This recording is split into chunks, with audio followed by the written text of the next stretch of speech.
Hello बच्चों, कैसे हो आप? बेटा मुझे उम्मीद है और आशा है कि आप लोग बहुत अच्छे होंगे। बेटा आप लोग घर पे रहें और सुरक्षित रहें, ठीक है बेटा, और अपने घर पर रहकर पढ़ाई ज़रूर करते रहें। बेटा मैं संजय सर आज कक्षा 10 की वीडियो लेकर आया हूँ। बेटा हमारा जो विषय है वो विज्ञान है और आज का जो हमारा टॉपिक है वो टॉपिक है बेटा क्रांति कोण तथा पूर्ण आंतरिक परावर्तन, यानी कि इंग्लिश में कहते हैं इसको critical angle and total internal reflection. ठीक है बेटा, टोटल इंटरनल रिफ्लेक्शन। तो बेटा इसके बारे में आज हम जानते हैं और समझते हैं, ठीक है। अब देखो इसको ध्यान से देख लेना, इससे जो हमारी पहली वीडियो थी वो भी बहुत ही इंपॉर्टेंट थी, उससे भी ज़्यादा इंपॉर्टेंट ये वीडियो होने वाली है बेटा हमारी। तो इस वीडियो को आप बेटा जरूर लाइक कर देना लास्ट में देखकर, और पूरी वीडियो देखना, बीच में स्किप मत करना, ठीक है बेटा।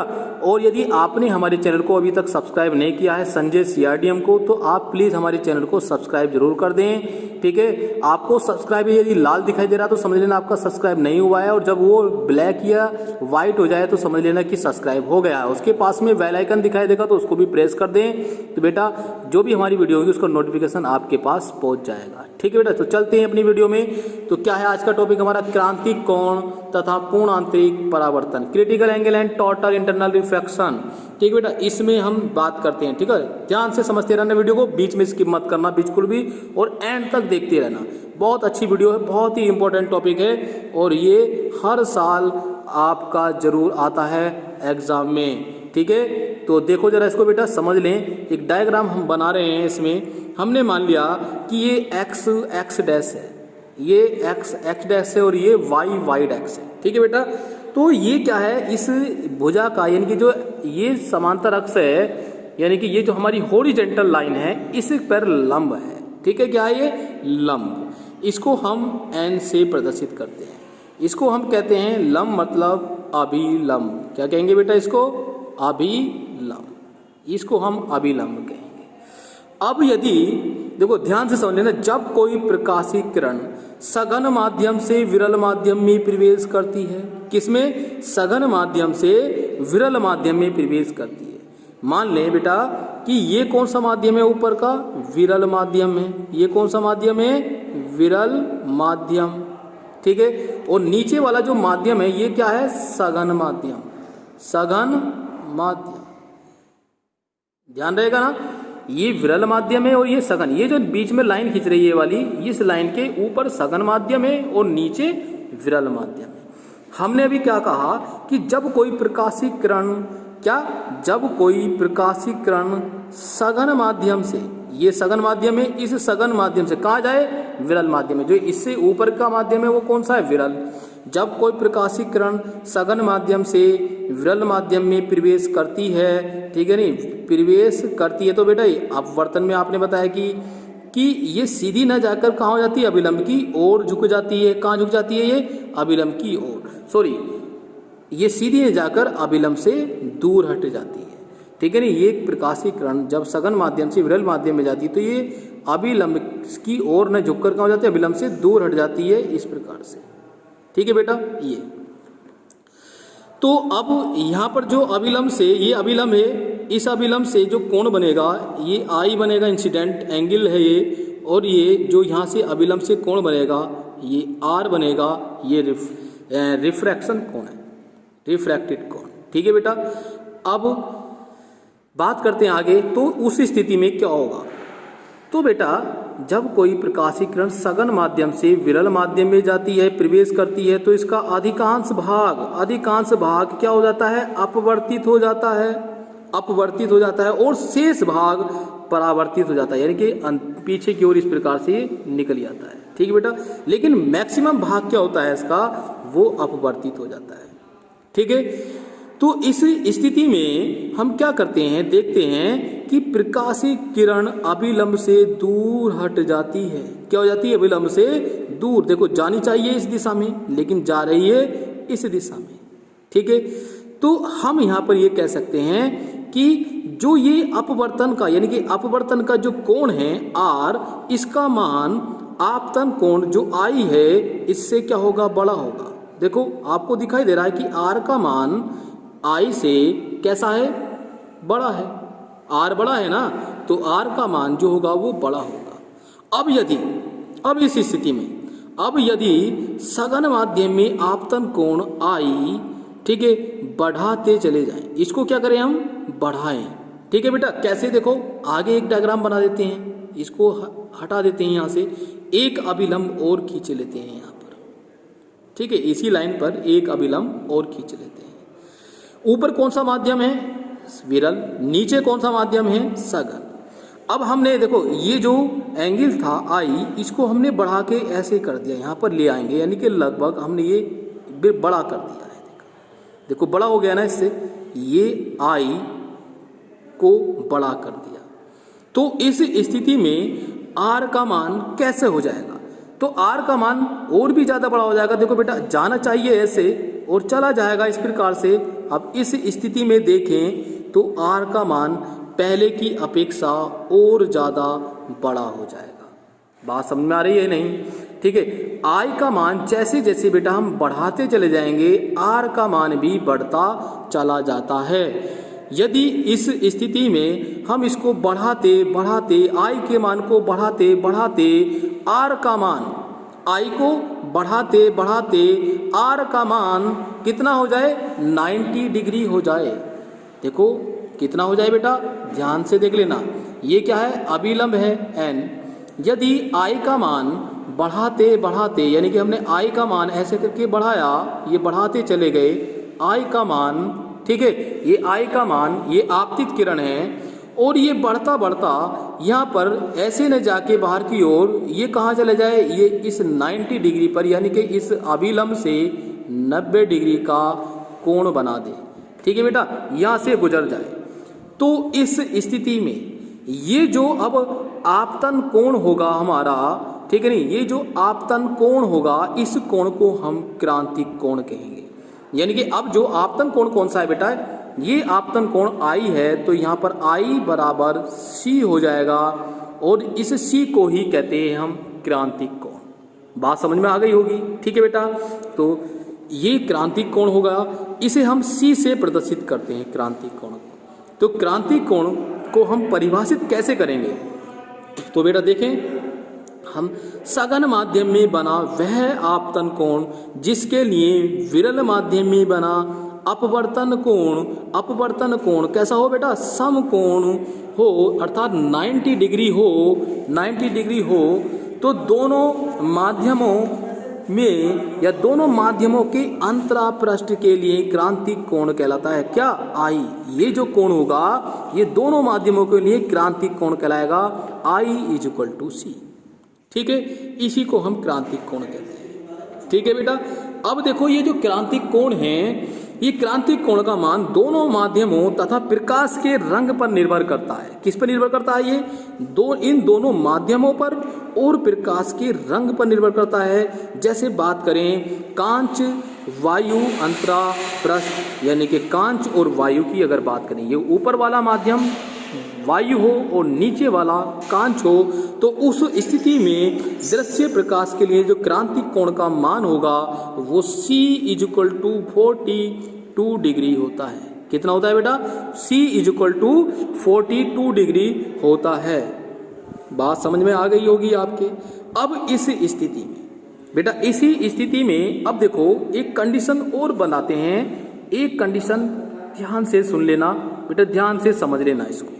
ठीक है, ये कंडीशन क्या है, ये अभिलंब है n। ठीक है, हमने यहाँ से एक आपतित किरण ये भेजी है, ये अभिलंब से कोण कितना बना रही है, आई कोण बना रही है।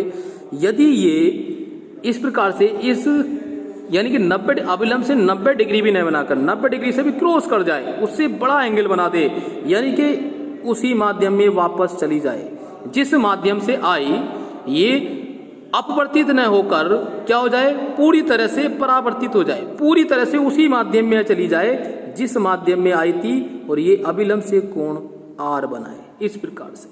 ठीक है, क्या बनाए, कोण आर बनाए। तो ऐसी स्थिति में, इस कंडीशन में जो ये हमारी घटना घटित हुई है, इसी को कहेंगे पूर्ण आंतरिक परावर्तन। ये घटना ही हमारी पूर्ण आंतरिक परावर्तन कहलाएगी। इसको कैसे स्पष्ट कर सकते हैं बेटा, यदि माध्यम में अपतन कोण का मान क्रांति कोण से आगे थोड़ा सा भी बढ़ जाता है, यानी कि थोड़ा सा भी उससे बड़ा हो जाता है, तो संपूर्ण आपतित प्रकाश परावर्तन के नियमों के अनुसार परावर्तित होकर सघन माध्यम में ही वापस चला जाता है। यानी कि जिस माध्यम से प्रकाश आया उसी माध्यम में वापस लौट आता है। इस घटना को ही पूर्ण आंतरिक परावर्तन कहते हैं। ठीक है बेटा, अब इसकी परिभाषा देख लीजिए। परिभाषा ये नोट कर लेना जो अभी आपको स्क्रीन पर दिखाई दे रही है। ठीक है, पूर्ण आंतरिक परावर्तन की घटना होने के लिए, ये जो घटना होती है इसके होने के लिए कुछ शर्तें भी हैं। बेटा शर्तें क्या हैं? पहली शर्त है प्रकाश सघन माध्यम से विरल माध्यम में जाना चाहिए। कहाँ से जाना चाहिए? सघन माध्यम से विरल माध्यम में जाना चाहिए, पहली कंडीशन। दूसरी कंडीशन है सघन माध्यम में आपतन कोण का मान क्रांतिक कोण से बड़ा होना चाहिए, कि सघन माध्यम में जो आपतन कोण आई का मान है वो क्रांतिक कोण से कैसा होना चाहिए बेटा? बड़ा होना चाहिए। ठीक है, ये दो कंडीशन है हमारी। इन दो कंडीशन को यदि फॉलो करते हैं तो ये घटना घटित हो जाती है। इसी को कहते हैं पूर्ण आंतरिक परावर्तन। ठीक है बेटा, इसको नोट भी कर लें और याद कर लें, बहुत ही इंपॉर्टेंट है ये टॉपिक आपके लिए। नेक्स्ट टॉपिक की वो टॉपिक है अपवर्तनांक। क्या है बेटा? अपवर्तनांक तथा जो हमने कल बात की थी अपवर्तनांक की, उसी की बात कर रहे हैं बेटा। तथा क्रांतिक कोण में संबंध, क्रांतिक कोण में संबंध, अपवर्तनांक तथा क्रांतिक कोण में संबंध अगर हम बात करें, यानी कि इंग्लिश में कह सकते हैं relation between refractive index and critical angle. ठीक है, ये कैसे होगा? यदि हम विरल माध्यम को माध्यम 1 मान लें और सघन माध्यम को माध्यम 2 मान लें, विरल को क्या मान रहे हैं हम? विरल माध्यम को 1 मान लें और सघन माध्यम को 2 मान लें। ठीक है, तो उस स्थिति में स्नेल के नियम के अनुसार बात करेंगे। किसकी बेटा? स्नेल के नियम के अनुसार, स्नेल के नियम से। ठीक है बेटा, तो स्नेल का नियम क्या होता है? स्नेल का नियम होता है साइन आई बटे साइन आर, ये बराबर होता है n1 अपॉन n2।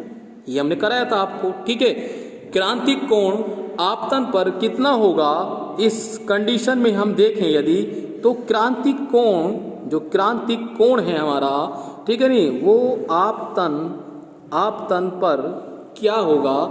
ये होगा I = C, अभी हमने लिखा था। तथा R का जो मान है वो कितना होना चाहिए? 90 डिग्री। ठीक है, तो I का मान 90 डिग्री होना चाहिए, R का मान 90 डिग्री और I का मान C। तो स्नेल के नियम में रख दो I की जगह C और R की जगह 90 डिग्री, तो रख देंगे तब हम इससे, तो हो जाएगा sine C upon sine 90 = n1 upon n2। बात समझ में आ गई होगी। ठीक है, रिलेशन की बात कर रहे हैं, बिटवीन रिलेशन। ठीक है, तो देखो ये जो n1 n2 है इसको हम कैसे लिखेंगे बेटा? तो ये जो n1 n2 है इसको हम ऐसे लिख सकते हैं क्या कि 1 n2 लिख सकते हैं ना, कि एक माध्यम का अपवर्तनांक दूसरे माध्यम का अपवर्तनांक, यानी कि एक माध्यम से दूसरे माध्यम में प्रकाशीय किरण जा रही है। इस कंडीशन में हम बात कर रहे हैं।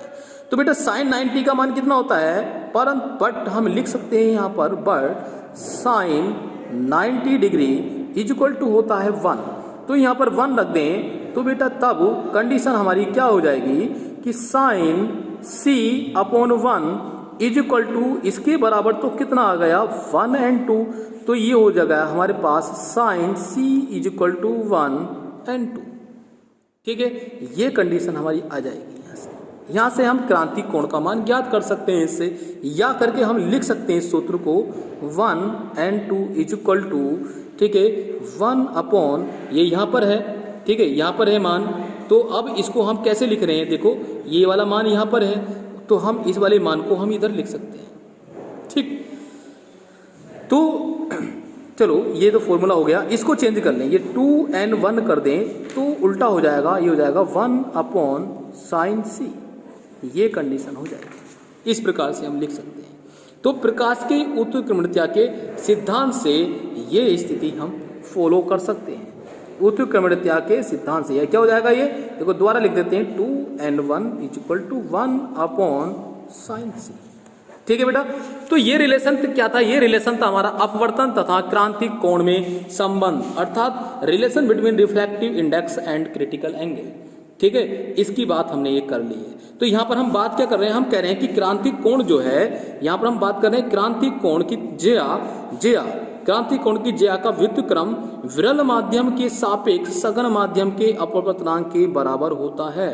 ठीक है नहीं, तो यहाँ पर बेटा एक नोट पॉइंट और नोट कर लेना। नोट पॉइंट है क्रांतिक कोण का मान लाल रंग के लिए अधिकतम और बैंगनी रंग के लिए न्यूनतम होता है। ये बात जरूर नोट कर लेना। लाल रंग के लिए कैसा होता है, अधिकतम, और बैंगनी रंग के लिए न्यूनतम होता है क्रांतिक कोण का मान। ये बहुत ही इंपॉर्टेंट बात है यहाँ के लिए बेटा। अगर आपको मेरी वीडियो पसंद आई हो तो प्लीज इसको लाइक कर दें और ज्यादा से ज्यादा शेयर करें, सभी बच्चों को शेयर कर दें। ठीक है, और हमारे चैनल को यदि आपने सब्सक्राइब नहीं किया बेटा, यदि सब्सक्राइब लाल कलर में लिखा आ रहा है तो समझ लें आप सब्सक्राइब नहीं हुआ है, तो उसको दबा दें, सब्सक्राइब कर दें। जब रेड हो जाए, जब वो व्हाइट हो जाए या ब्लैक हो जाए तो समझ लेना कि सब्सक्राइब हो गया। उसके पास में बेल आइकन आपको दिखाई दे तो उसको भी प्रेस कर दें, जिससे कि हमारी जो भी वीडियो हम बनेंगी बेटा उसका नोटिफिकेशन आपके पास तक पहुंच जाए। ठीक है बेटा, तो अब हम मिलते हैं आपको अपनी नेक्स्ट वीडियो में। धन्यवाद।